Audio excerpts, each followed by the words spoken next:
don't pay money, really. Oh, really? All you need it's is free. Yeah. School system. They Up pay to what heavy level? taxes. Oh, okay. But the school system is for free. You can relax there. But if you want your child, of course, to be, you buy. Some people make it expensive by buying expensive appliances like Vitabu. But actually, it's not expensive. Even up to university, do you know you don't Still have to free? pay? Yes, it's free. It's free. Wow. University education you can get even if you really don't need or you need money for some reason. You can get it from them, and you pay once you start working. You pay back to the government once you start working. Okay. So it's a very easy way to. I think it's convenient. Yes, it's very convenient. It's only hard for our children sometimes because of racism.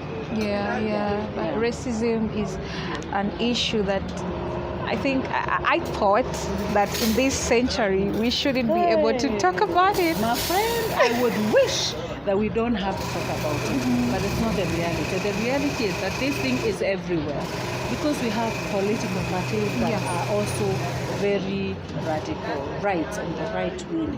And these people, you find them in every office. You don't know, you don't see it on their face that they belong to that political party. So you go, let's say you go to the bank and that person is from that political, he will not treat you normal and right. He tried to make it hard. I went once to a bank. I was barely 1 year there. The lady just ignored me. Because you are an African, you're black, and she was not black. She was white and I'm not black. So until the colleague who was sitting somewhere else noticed, and then she said, "Oh, okay." So she started to go back unwillingly. So if you find those people who are like this in any office, of course it will be difficult. And you find them in schools. Those are the teachers who will be very, very cold towards your child. You give them bad marks, just pull them down. And if you find a doctor who is also in this office, of course they will not treat you well. Just yesterday I read on Facebook that a mother was asking, is there a way I can sue my child's doctor because of negligence, because the child died 7-year-old. Why would someone do that if he is in a position to help that child? So it's unfair. Yeah, and things like those happen. We had also a case where an African guy, died in prison. He was burnt.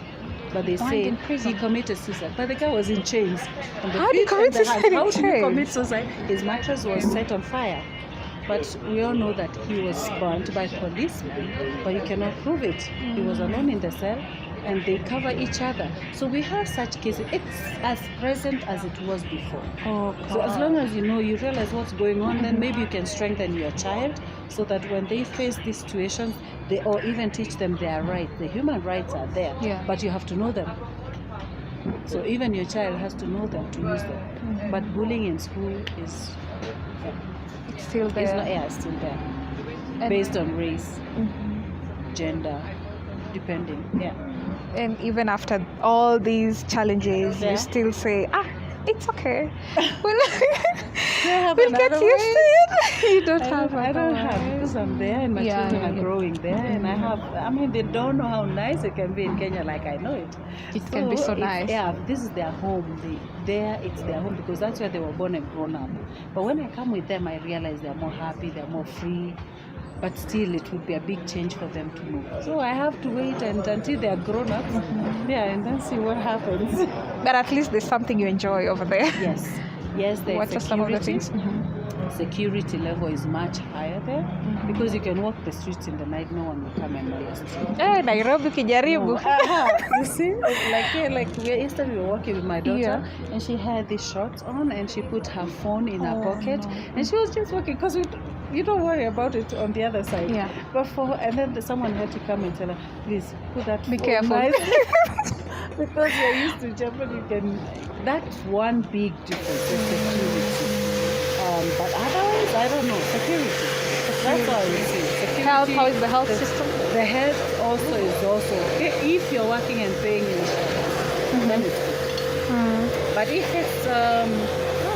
you're not working, it's a bit more difficult because the lifestyle there is more expensive. You need more money to survive. So if you're not working, you will have to go to social help to be able to pay your insurances. How else will you go to the doctor? How else will you be able to pay the rent and whatever? But the thing is, the social system is a bit more well organized compared to here. Yeah. They have to be more organized because they don't have that family togetherness like here. You know, here when you don't have food, you go to the neighbor and ask And for, yeah, you know. yeah. But there, At least one neighbor will listen to you and you'll get something to not eat. there You have sleep the- hungry. Yeah, you can only go to the official places where they have the social. And there it's a bit more organized. So you'll get help eventually. Yeah. Wow, wow, wow. I'm enjoying this. So you have to work and work and work very hard, harder than the way you used to work in Kenya. If you want to go to Germany or abroad, Yeah, you have to work. I mean, without work, it's not possible. You cannot survive. You need to work. You need to work. The good thing is there are some jobs you can do as someone who is not trained. But you know, this dream we have here, I have studied, so when I go there, I will have a good job. It's no guarantee. no guarantee. It's no guarantee. It's like you're starting afresh. Yes, most of us have to start like babies on baby feet. It's not that easy. You know, we assume I have studied here or I've gone to school until Form 4, so when I go there, it's gonna be easy. No, it's not that easy. You have to start, like I said, with the language, and then you have to look now which area can I work. The good thing is, if you're not choosy, there will always be something you can do. Yeah, and if you're hardworking, so you can always do something. But you have to know the language. The language is alpha key. and omega. It's Especially everything. in Germany. You have to. Yeah, and so like some jobs you can do without training. And like I said, you are paid per hour. So there are some jobs you can get at the lowest or that they cannot pay you under 10. If you're paying rent and other bills, Not enough. it's not enough. Some of them will work full time and you cannot pay your rent, your bills. So you have to go to a social office and tell them, hey, I'm working, but I have this little money, it's not enough. So they check if really you need to be helped or not. They may top up a bit so that you don't have to go on the streets, you know. So they may help some, like if you are married or are single and your salary as husband and wife is not passing a certain level, then you may get some hundreds to support you guys. You may get. And you may get, it's not guaranteed. No, you may get. It's even harder. Yeah, but it doesn't matter whether if you are, there are rights, even if you're a foreigner and you're living there and you're working, you're legal there. If you're legal there, they will help you.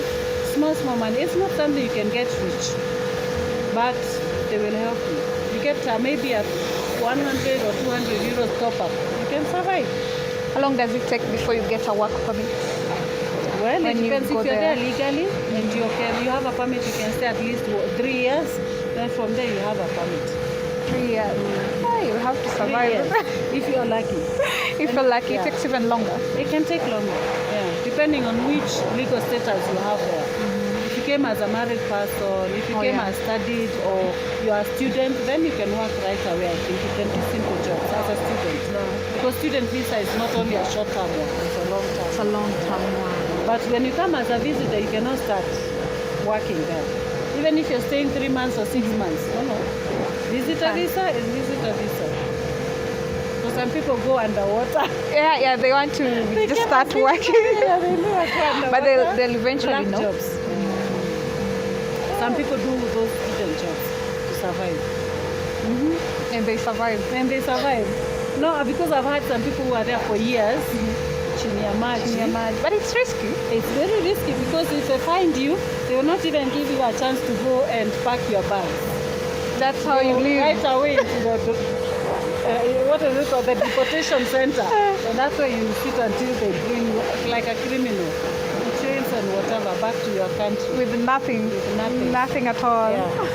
Which is so sad, but it happens. Wow. We're moving on swiftly. See you after the break. This is one thing that made me miss home most. One avocado for 200 shillings or 300 shillings. Coming to the culture, what are some of the culture shock you had to deal with? Our guest today is a very special and beautiful woman. Yes, What are some of the things? Security level. This is Kofi Valsho.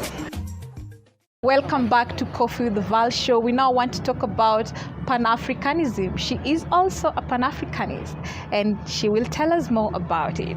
Agnes. Okay. The issue is when you get there, that's when you realize how important it is to be originally African, actually. Because you get there and you are thinking they will accept you as you are and they will love you as you are and all that, but you realize you're still an African. Yeah. You're still an African in a foreign country. You know the song, I mean, I don't know if you listen to reggae, Buffalo Soldier. Buffalo Soldier. Exactly. So that one, in that sense, you start to understand why he made that song. Because this Buffalo Soldier, he was taken to America and, you know, he was there trying to survive. And that's what we are in diaspora. Yeah. We are there, we try to survive. And you realize if Africans don't stick together, if they don't stand together, in many places you'll not have even a chance to get a job. You'll not have a chance to rise above the concepts that they have about us. Unaona, that's why I'm always very much involved in activities that Africans are doing, and that's why I have my talk show, by the way, Diaspora Chronicles, talking about life of the African in Germany, in the whole world, because I think we need to sensitize ourselves. We are not stupid. We are not incapable. Actually, we are very bright. We are very capable. We are very bright. We are intelligent. We are survivors. We have a very strong resilience. We can go through things and we still make it, you know. So for me, actually, I talk of topics that make us, remind us of that we are special people. That no matter what they think, we are special people. Our origin is special. That skin you have is special. That and unique. That kinky hair is special. So that's my passion, actually. And not just that, but also sensitizing my people about the politics back home and how we can be part of it. Because sometimes we are there, you may get your German passport or Canada or wherever, but when a white is sitting opposite you and asking, where do you come from? And you say, Canada, he will say, but originally, where do you come from? So it's not enough for him that you have that passport. He's looking at your skin. So how do I determine my identity? I'm an African. Yeah. As an African, we have to remember that. We have to teach our children. I'm so passionate about it that our children know our cultures, know where we come from. As a parent, it's your duty. Even if you're a child, you tell your child, even if your passport is German, you are African. And you have to be proud of it. Some of our children don't know even where you came from. If you die and you say, take me home, they don't know which home you want to be taken to. So I sensitize people about that because I think the Pan-Africanism, okay, we are lagging behind about unity as a continent. Yeah. Because if you consider like Europe, right now, Ukraine is being attacked by Putin. And they are siding together. Do you know how fast they arranged help for Ukrainians fleeing their country? It was really fast as compared to Africans. And they, you know, these Ukrainians came to Germany and they were told, you can stay here for 3 years, you can work here for 3 years, you don't need a special visa. Wow. Now, if something happened to us Africans, you're on your own. The unity is still lacking. It's lacking. Until as we had to organize for our students who are there to help them a bit, you know. And even on that lines, we have to remind ourselves we are all together. Yeah. You know, so you realize there's a lot to be done in that area. You know, putting Africans together. Let them have their own currency. I'm glad they're doing that. Such things interest me because I think it's very important for us as a continent to learn together, to work together. Because Europeans, they are siding with themselves and they're helping each other. They're like, how can we have a war right in front of our door? We have to help them. Everywhere they have action here and they're helping their fellow people. They're opening homes for them. You bring an African, they will not let him to live in their home, even if the same African has flown from that country, but you'll sleep on the street. The Ukrainian will get a very nice bed in that place, which some are getting flats for nothing, but the black African, it's us who are helping them. You see, so and our presidents are there. Some of them even don't care if you're dying there, Ukraine or not. Maybe they don't even know that you exist. So that's why Pan-Africanism is bigger than just our African Union leaders sitting drinking coffee together. Oh, It's yeah, about yeah. also standing for Africans who are outside and who are within the continent of Africa. That's why Pan-Africanism is for me is very, a very passionate topic for me. Yeah. You have people who have joined into. Yes, we have different groups. We have media houses that are working on that, and I'm there. You're also there. I'm there. That's why also with my show, I don't just deal with issues affecting Kenyans. Because I'm a Kenyan, I could say, okay, I'm a Kenyan, and most of our team in the radio station are Kenyans, but I deal with things affecting the whole of Africa, the 54 countries of Africa, in and outside Africa. Yeah, it's called Diaspora Chronicles, but we sensitize about everything that is happening to the African, wherever he is. Wow, Yeah. that's amazing. At least now Africans feel like they're home, and they're cared for, they're listened to. And I think this should be extended even to other countries, because we need to, our Africans need to get more united, including the leaders. Yes, actually they should be the ones spearheading the whole thing. Exactly. But as you know, our politics, they are so busy doing politics, sometimes they forget the others exist. But there is always hope that it may come to that, that Africans may stand together as a continent, and that the countries work together and help each other. I was really challenged by this, how the Europeans are helping each other. I was so surprised how fast. Very how fast. Quick, and how quick they gathered things and brought them even there inside the country. They will offer cars, they will drive all the way to Ukraine to go and pick the people and bring them to their countries without any problems. That's the case you are hearing. Some of the Africans will get on the trains and they will be pulled out. And then they are told only Ukrainians first. Exactly. Africans, you wait outside there. Let your presidents look what will happen to you. No one cares even if they die, even if they're injured. Yeah. No one cares That's about why, them. That's why I'm passionate about that. So you talk about different issues. Okay. Pan-Africanism. Yeah. Pan-Africanism, we need to join hands and be united as Africans, even if we are in diaspora or even in Kenya, back home, in your countries. The unity, everything starts from home. Yes. So when you go elsewhere, you remember, our unity must. It's so important, even in Kenya. I mean, it's a melting pot of tribes. So unity is actually important everywhere. Even in Kenya, there should not be any segregation of any tribe because we are one. It happens a lot during elections. See? That's important. And we're in that period. Yes. So what are you telling them? What are you telling Africans today? What I tell Africans, forget about this segregation of thing, and forget about hating each other because of where you come from, how you look like. If you're an African, you're an African. If you're a Kenyan, you are a Kenyan. Especially this political time when people are trying to get votes. I don't understand what politicians gather again from making people hit their heads against each other. I don't know.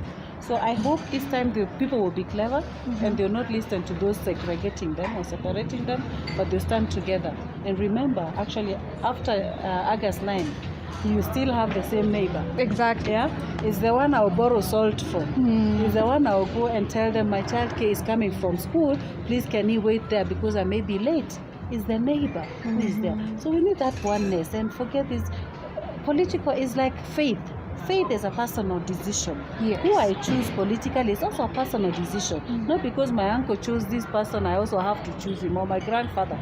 It's a personal thing. So I think people will understand that and start hitting their heads against each other because of voting this one or that one. It's no good. And it doesn't even make sense because doesn't make sense, this person does not know you personally. Yeah. When you get a problem, you can't rush to them and they help you. It's Exactly. your neighbor, your brother, your sister, Exactly.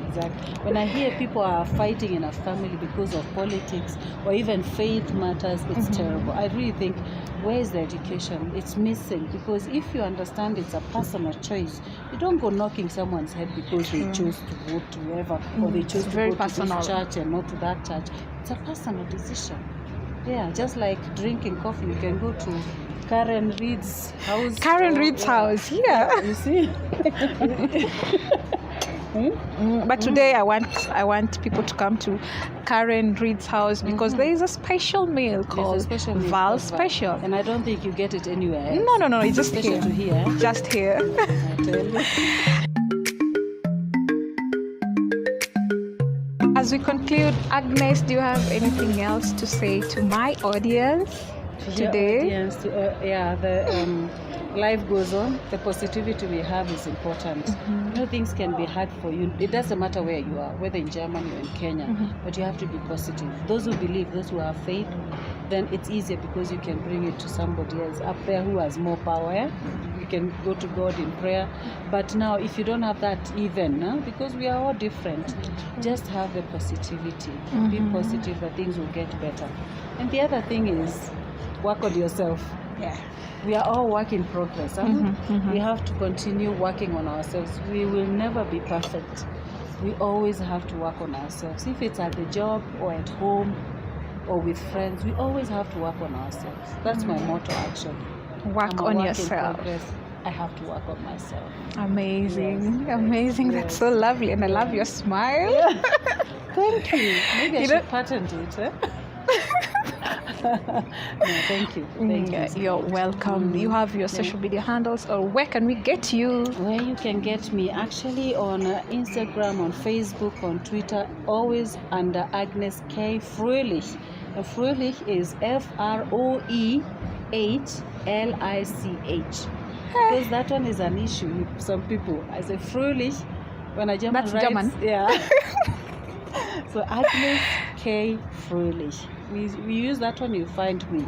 And then for my show, Agnes Live Talk Show, you go to www.cradior.com. Yeah, that's very easy. And there you look for Agnes Live Talk Show. There you find me making noise. Good noise. Good noise. And Make sure you tune in. Trying to inspire. Someone said, inspire before you expire. Absolutely. Very good. So we try to inspire every day before we expire. We don't know the date. You never know. Yeah, some products have a date on it. As humans, we don't have a date. So because you don't have a date, the moment you have is when you inspire. Exactly. That's what I'm doing on Aggie's Live Talk Show. It's based actually in Stuttgart, Germany. Yeah, we'll make sure you tune in and listen to our inspirational shows. Cynthia. Yeah, it's very inspirational. Very inspirational show. Thank you so much, Agnes. I'm so happy. I'm so happy today. And I'm sure everyone is happy and everyone has been inspired. Make sure you come to Karen Reed's house and get your special meal. There's so many things. Actually, coffee's here. We have chicken. But there's one special called Val Special. That one today, you must get it. Thank you so much for watching. Until next time, see you. Bye-bye. Bye-bye.